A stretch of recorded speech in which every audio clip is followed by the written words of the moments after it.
Men aytuvdimmi bil qurtliklar bo'ladi deb. Qaranglar, moshda ham qurt, Makkada ham qurt. Makkani o'tini ham moshda o'tinigacha qo'shib yeb qo'yapti bu yilgi qurtlar. Sababi bu yil oqsil bilan emlangan Xitoy g'o'zanavlar kirib keldi. U g'o'zanavlarni ham yeyapti qurt, lekin 3-4 kundan keyin falaj bo'lib o'lyapti. Hadida achchiqimtir ta'mi bor deyishyapti. Hozir shu qurtlar qayerdandir oziqlanish kerak. Qayerdandir hayot uchun kurash kerak. Hammasi shu mosh, Makka savzi hammasini qo'shib yeyapti. Ana shuning uchun o'tgan safar ko'rsatgan videomda 2 xil dorini ko'rsatgan edim.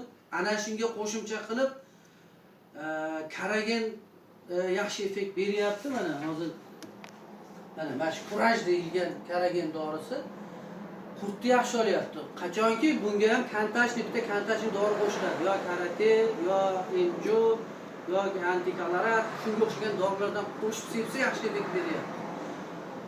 2-3 kunda moshni bargini parda qilib qo'yapti. Shu darajada ko'p.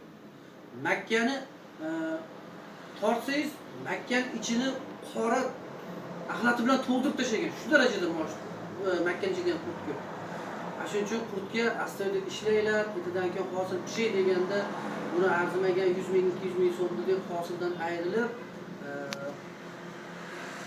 xarajat qilgan pulingizni ham chiqarolmay qolmasligingiz mumkin. Shuning uchun qurtga qator ishlaydi. Keyin yana bir masala, biz faqat aholi bilan ishlamaymiz, fermerlar bilan ham ishlaymiz.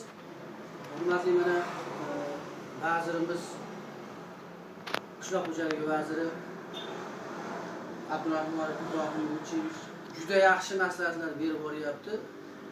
Haqiqiy o'zini o'rniga bos, o'zini kasbini haqiqiy ustasi deb mana shu vazirni men tan oldim. Haqiqatda zo'r ishlayapti. Video murojaat qilib, video darslik qilib, fermerlarga, aholiga ham har biriga juda yaxshi maslahatlar berib boryapti. Mana shu vazirimizga ham oldindan rahmat aytib qo'yaman. Mana etafon sepyapti hozir g'o'zaga. Mana etafon. 5 xil etafonimiz bor. Hurmatli fermerlar, kelaverasizlar, manzilimizni bilasizlar, Norin Haqilobod. Pastda telefon nomerlarimizni yozib qoldiramiz. Shu qo'ng'iroqchani bosib qo'ying. Bitta bosib qo'yishingiz bilan sizga chiqargan videolarimizni ko'rib borasiz. Foydali maslahat beramiz xolos. Bizda 16+, 18+ bunaqa narsa yo'q.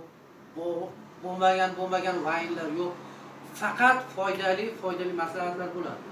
Obuna bo'lib qo'ying, like tugmachasini bosib qo'yinglar, kommentariyani yozinglar, kimga nima qiziq bo'lsa javob beramiz.